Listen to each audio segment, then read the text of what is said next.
has been seen as the oil in the wheel of every successful economy, often manifest in the viability of industries and the growth of micro, small, and medium-scale businesses. Nigeria has evolved different strategies in a bid to ensure efficiency in supply of power to the populace, either for social or economic purposes, ultimately to see to the development of the nation's economy.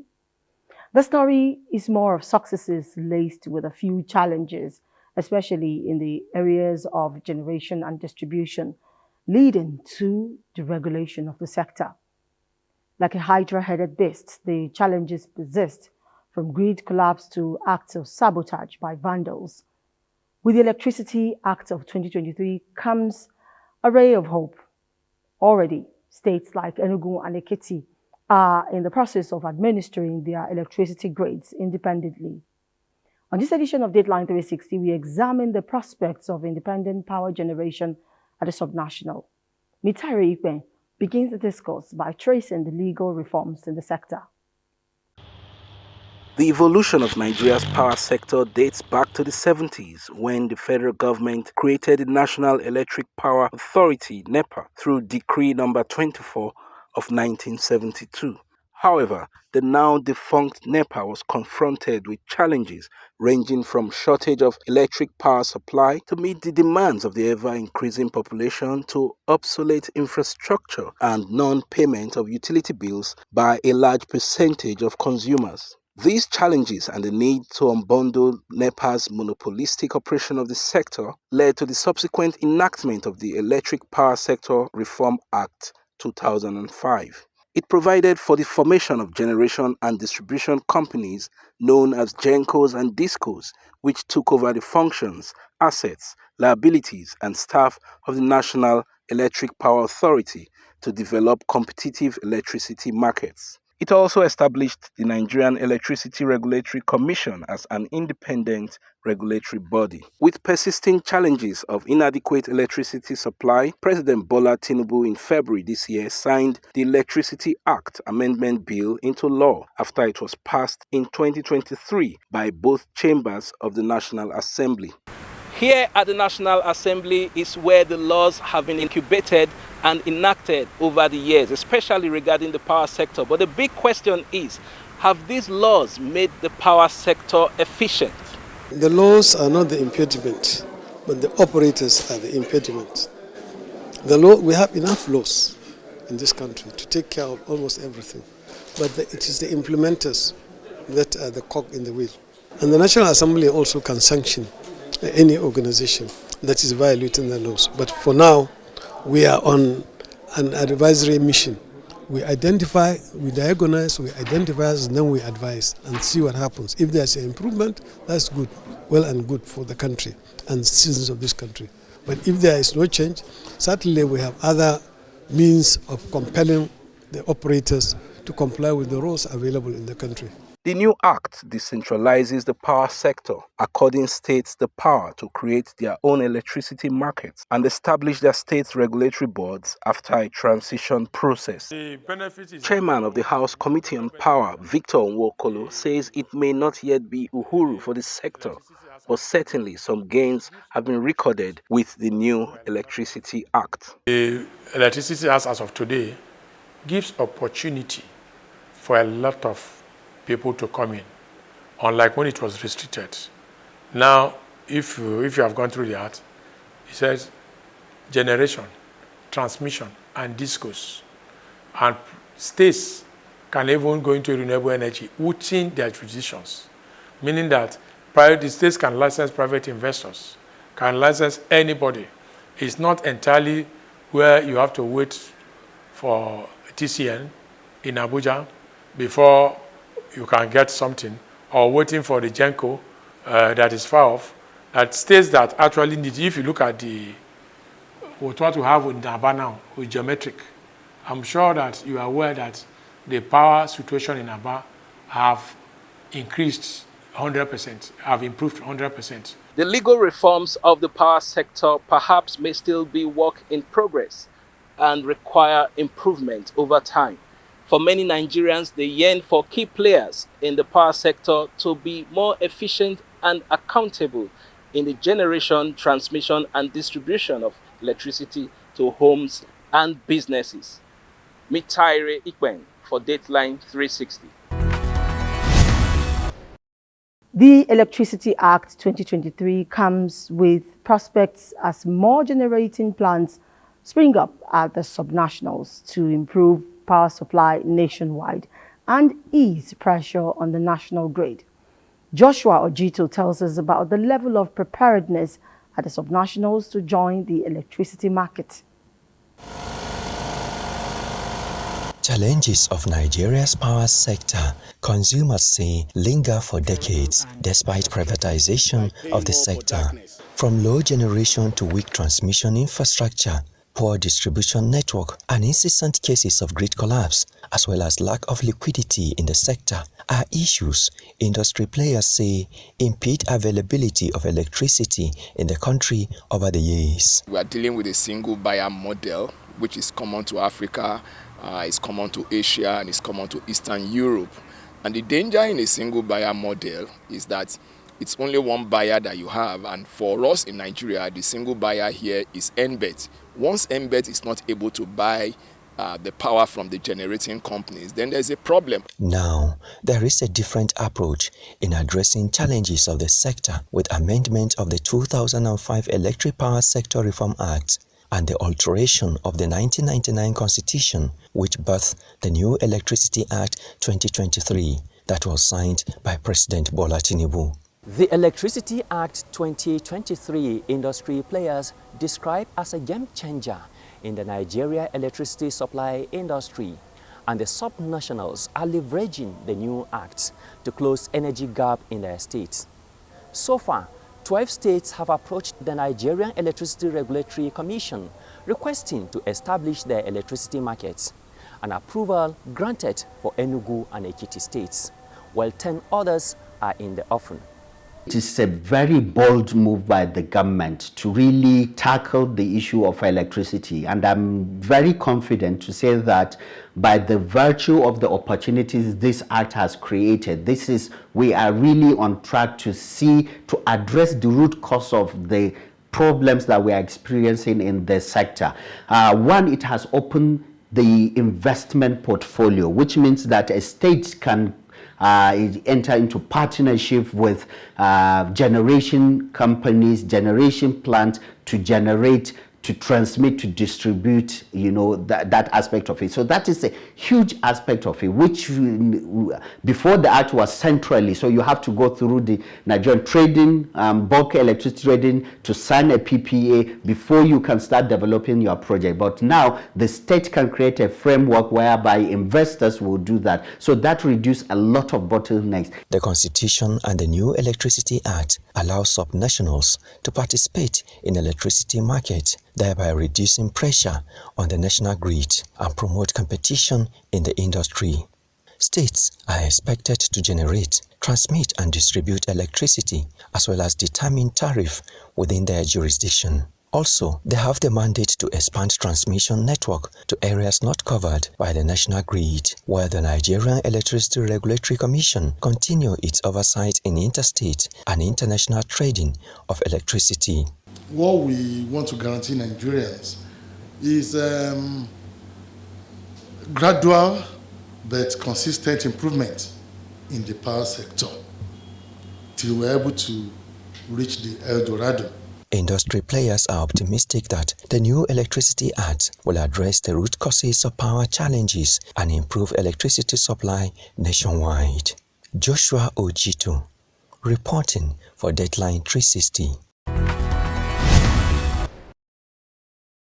Abia State is among the few states that have ventured into independent power generation and distribution with geometric.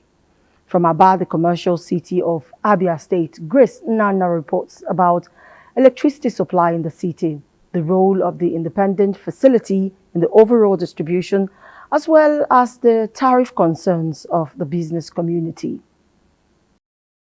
Before the commencement of operations by geometric power plants in the commercial city of Aba, the major source of electricity generation was the national grid. Now, we are getting some power from national grid, And we are also augmenting with power from the power plant here. Yes. The more the ramping up is achieved and we go to higher loading, then of course the more power will be made available.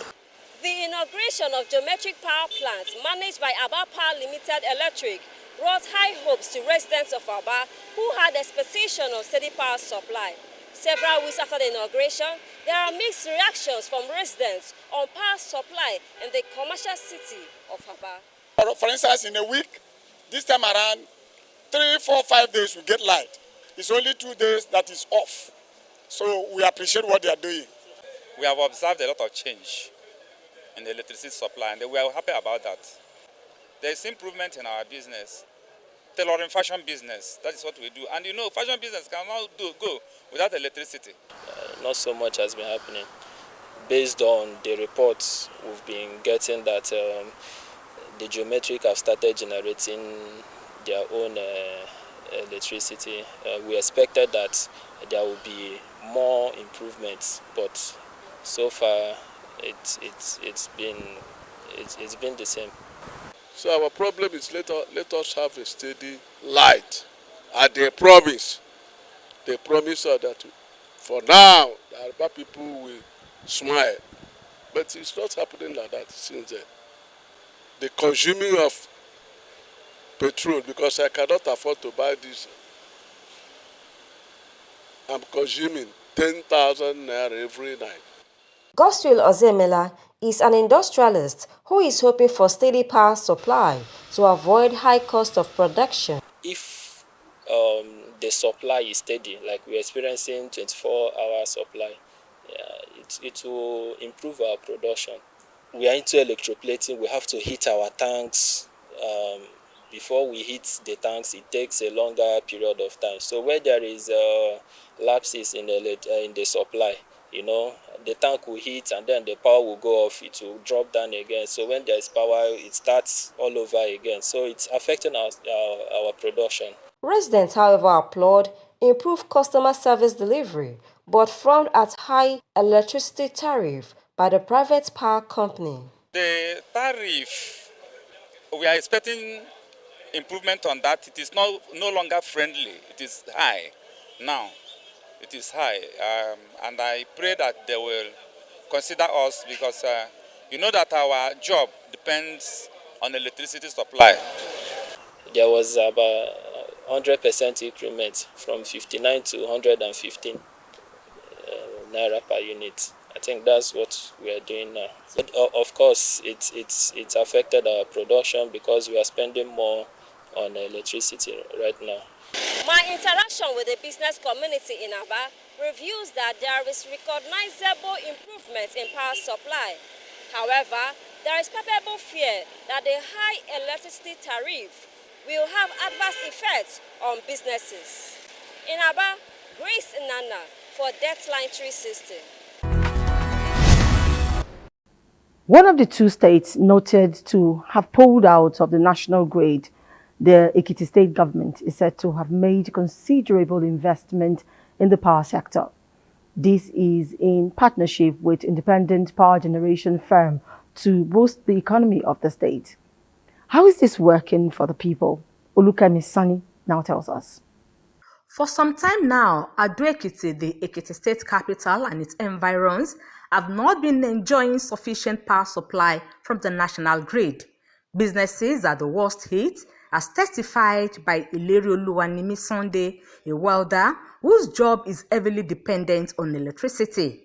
He finds it worrisome, especially with the rise in the cost of petrol. 4 to 3 weeks now, we don't have the lights here at this area at all. In fact, I don't even have a lister generator. I have just one generator. I'm using petrol to power the generator. You can hardly have supply of electricity for 1 continuous hour in Ekiti State. And that is why most businesses in Ekiti State are almost dead. But succor has now come the way of Sunday and others whose businesses depend on power, as Ekiti state government intervenes to save the means of livelihood of many in the 16 local government areas of the state. The Biodun Oyebandi government is making this possible with the establishment of the 2 megawatt independent power project situated in Ado-Ekiti, the state capital. This IPP is currently providing uninterrupted power supply to the government house, governor's offices at the state secretariat, major institutions including the teaching hospital complex, as well as the powering of street lights in the state capital. This development, Ekiti State Commissioner for Infrastructure and Public Utilities, Professor Mobolaji Aluko, observes is the first of its kind, as Ekiti State is one of the states in the country to achieve this feat in the life of the new Electricity Act of 2023. So this was the first generating plant that will be distributed to people and be paid for. And it was done by private investor working with the state, a private investor called Fenchurch Group, working with the state to be primarily its first off-takers, and presently it supplies 24/7 electricity. The new regime gives us much more latitude to inject electricity into the existing grid, or allow us to actually do a parallel state grid and work together to ensure that everybody who needs electricity in the state can have it. Ekiti State, he says, is also the first to transfer the electricity regulatory oversight by the Nigerian Electricity Regulatory Commission to the Ekiti State Electricity Regulatory Bureau for dividends of democracy to get to every resident in the state. Professor Aluko explains that gas is the source of this power generation, but how workable is this, considering the challenges with coordination? They have 2 compressed natural gas generators, one 1.5 megawatts, another 1.125 megawatts.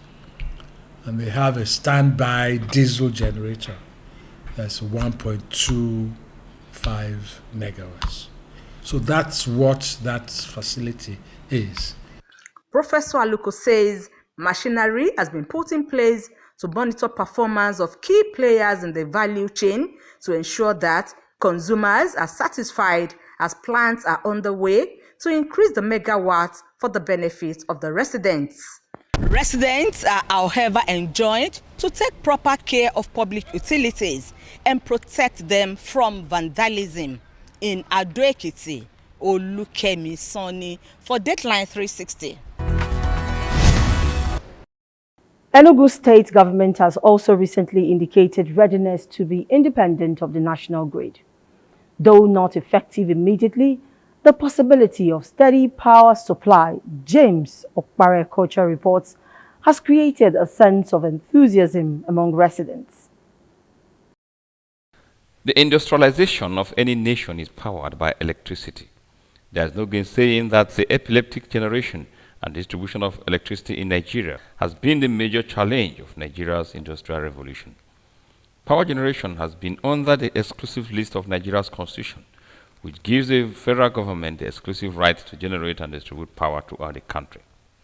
Following the signing into law, a bill amending the age-long constitution of power being under the exclusive list by former President Muhammadu Buhari in March 2023, and the unbundling of the sector by President Bola Ahmed Tinubu in June 2023, state governments now have the license to generate power across the country. Just recently, Enugu State and Ekiti State governments made the first bold move to collect a license to market electricity. According to the state governor, Peter Mba, Enugu will start generating power by 2026. What are the implications of this audacious move? We're talking about raising the revenue base of Enugu State, of course, from about 4 billion to 30 billion. There's no way it can happen without electricity. It will reduce the burden that the national grid has, and is going to cut down on the price of electricity, especially if coal is used.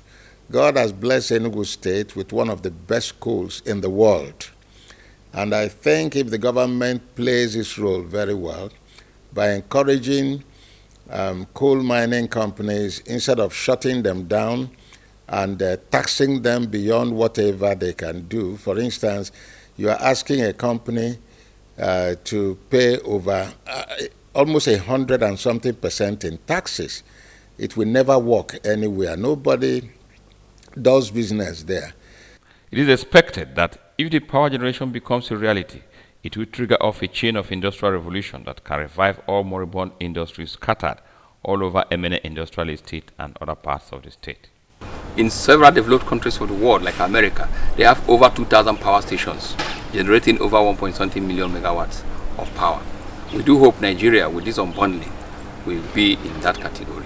With the abundance of coal in Enugu, what are the options of Enugu State to generate its power as proposed by the state government? I think it makes sense that you make use of coal. And in most countries, including South Africa, power is generated by coal, and their own is wasting. So I think it's a good thing that going back to coal, and we use coal instead of allowing it to generate. We're using it for generation of power. Enugu should come out. Enugu state government should look out for private sector to see how we can work together. For example, if care is not taken, we should be able to sell power to other states using our cooperative advantage of coal. The people of the state await eagerly for the fulfillment of the promise by the governor to power the state into an industrial hub.